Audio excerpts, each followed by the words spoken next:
the clicker away. You do not need it. The Macho Man Randy Savage has made his way in studio. Thank you for the brief introduction, Greeny. Everyone's on the same page. It's all kumbaya. Let's smart things up a little bit here. Oh, my goodness.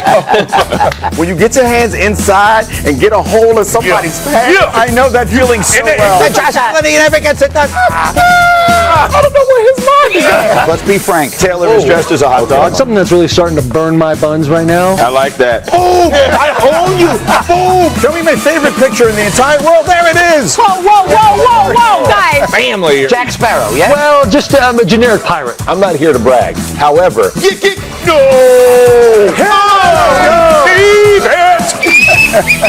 Good clean ball out here on Get Up. Looking at you, buddy. This route is called the jerk route because it leaves the defender looking like a jerk. I don't only love dodgeball, I love Vince Vaughn. the Dallas Cowboys, what number are you putting on their percent chance of making the playoffs? This much. It was embarrassing as hell from start to finish. Show him what's up. Hey, man, kid show. So much fun this week. I say it every single week when we run that best of. If we start your day with a smile on our face, then we feel like we've done our job. The football squad is here on a Football Friday. We got a ton of stuff mixed in, and I want to take a moment to celebrate a beloved and esteemed member of the Get Up family. His name is Matt Perez, which I'm just finding out because everyone calls him Rampage. He is our Steadicam operator.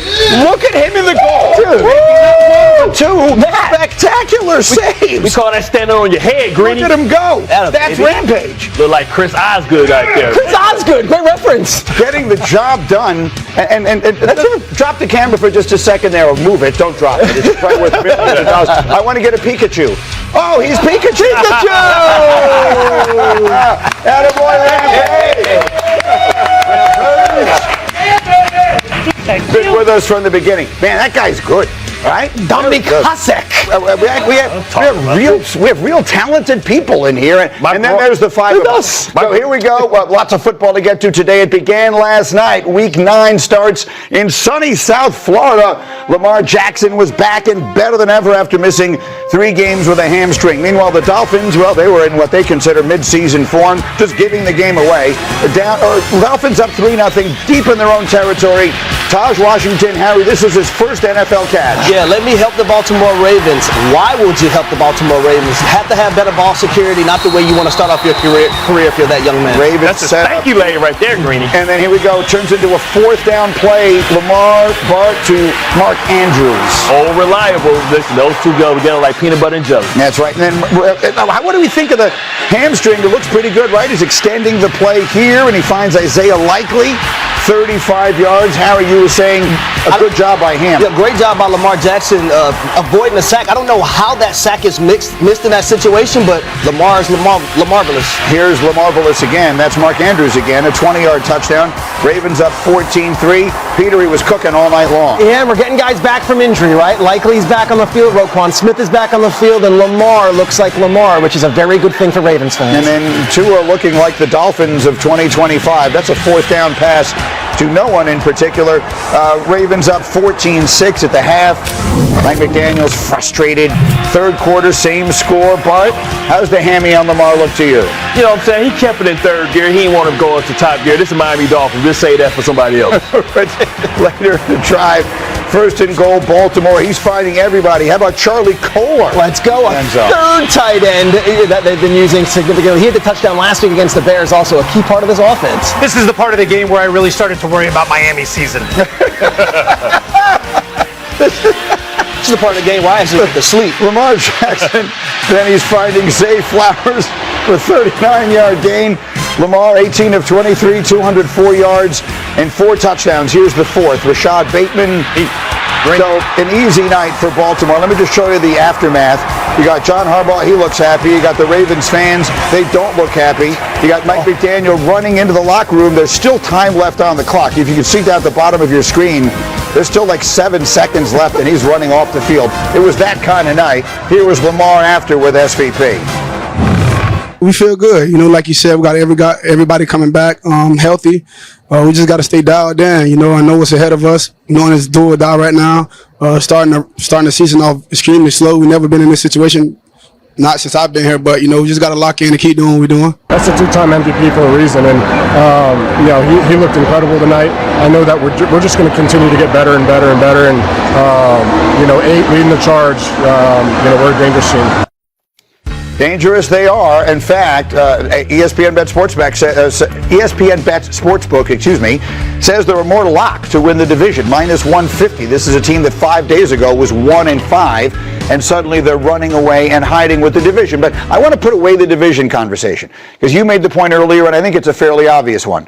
That number is based more on how bad Vegas thinks the other teams are. Correct. Let's talk about how good they are. Lamar Jackson and this Ravens team, this is a team that is going to be judged based on whether or not they finally get to a Super Bowl. Lamar Jackson and this Ravens team, are they good enough to do that? Not right now. No. Not right now. I still don't believe in them fully. I believe in Lamar Jackson. I believe in this offense. But there are some things I seen last night defensively. If Miami didn't make the mistakes that they actually made, this game could have been a lot different, in my opinion. I want to see this defense gradually, continuously to get better and not have some of the mistakes I still seen last night versus the Miami Dolphins. I say shame on the Pittsburgh Steelers and the Cincinnati Bengals for not taking this team out when they could. Right. Lamar was out of the game and out of the season and was on the rocks, and they had Cooper Rush in there. They were losing games doing their part, and those two teams couldn't capitalize. The truth of the matter is this. Lamar Jackson, when he is back in there, they're an entirely different team. They had this team dead and buried, and they let the door open. I actually feel encouraged. They played great defense against the Bears 2 weeks ago, and the offense looked good yesterday. They put that together. They are a viable candidate. Lamar, does he, when he's in there, what were the numbers you were giving us? Or when he's playing? 6.5 yards per attempt, or yards per play, which would be number one in the NFL. It drops to like 5.1 without him. It is astronomical. Their offense is ridiculously good when he's been on the field. It's sort of been covered up by the fact that they keep losing these games because the defense has been so bad. Can he lead them where they want to go? He can lead them anywhere, but this defense leaves a lot to be desired, right? When you talk about Lamar Jackson, you watch all those highlights, what I see is a guy that's really developed into a pocket passer as well. He uses his legs only when he has to, when he feels like he has to take over the game. But this is a guy that has tremendous pocket presence, he can make the big plays. He has weapons galore all over the place. They've really done a great job in kind of stacking his roster. But this defense, right, if you want to talk about Miami moved the ball, especially in the first half, up and down the field. They were averaging over 4.5 yards per carry. If Lamar Jackson can't get on the field because they can't stop the run, right, then that makes his team vulnerable. They got a lot of work to do. Cindy, leave that number up on the screen a second. I want everyone to sort of digest that. You made the comment earlier this morning. There's an interesting bet, and I'll have you say what it is.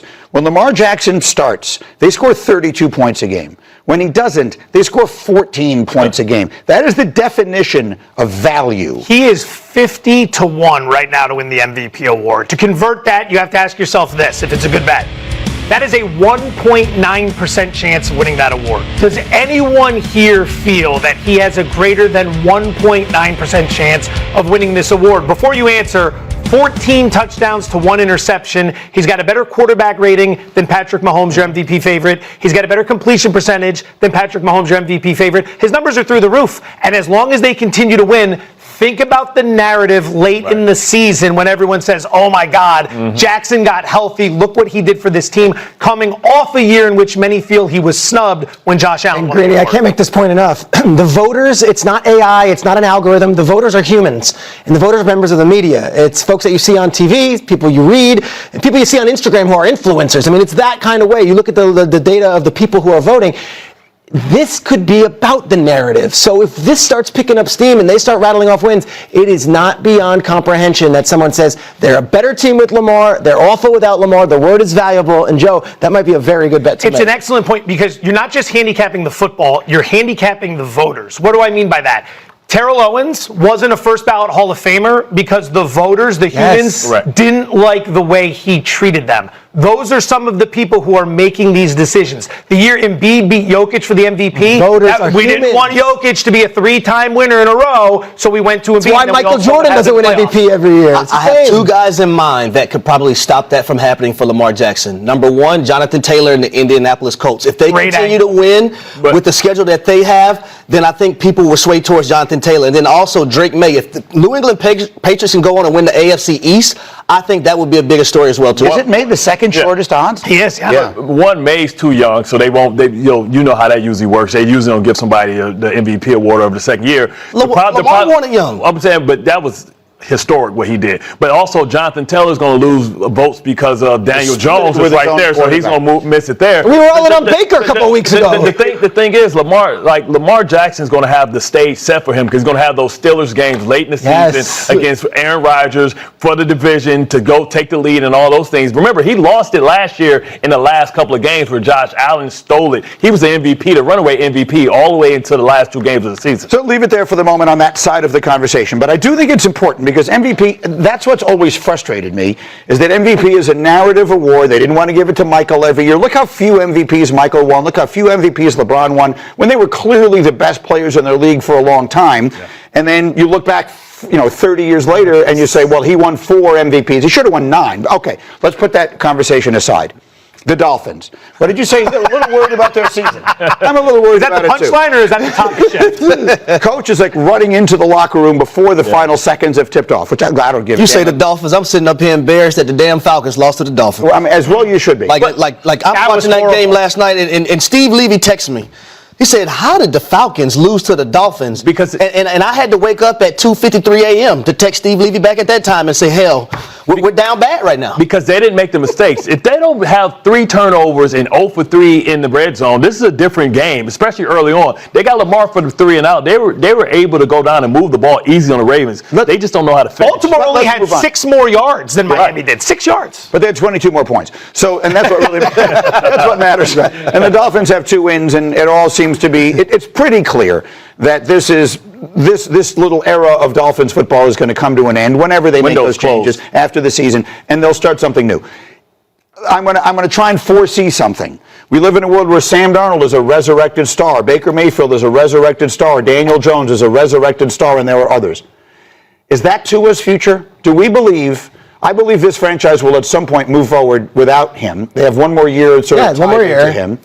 Do you think Tua is a guy that 5 years from now we're saying, oh my God, he's an MVP candidate on a Super Bowl contending team insert some other city I would push somewhere. back a little. Those guys, I'm not stating. It's great. I would say that those guys were very low value, $10 million 1-year contract. Let's give it a shot. Baker Mayfield picked up for nothing from the Rams and the Panthers.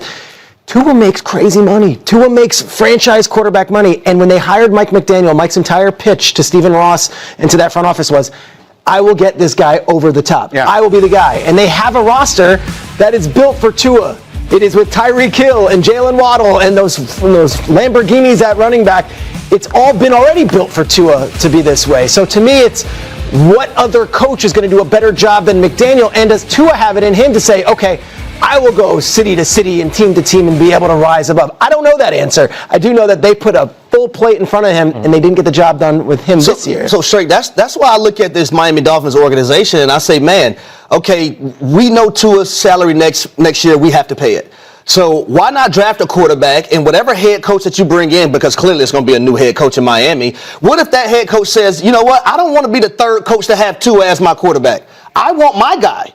You draft that guy, you let Tua be that quarterback for that year, and then you move on. We've seen 2 organizations do it. Sean Payton, right? We've seen the Denver Broncos do it. They ate the salary with Russell Wilson, and now look at their team. They're leading the AFC West. Mm-hmm. We've seen the Philadelphia Eagles do it when they paid Carson Wentz and drafted Jalen Hurts. And what did they do? They went on to went to 1 Super Bowl and lost it and then won 1. It's a great point. If I'm a team, I'm hesitant because I don't know Tua's desire. Like, I'm not speaking for Tua Tagovailoa. I don't know him.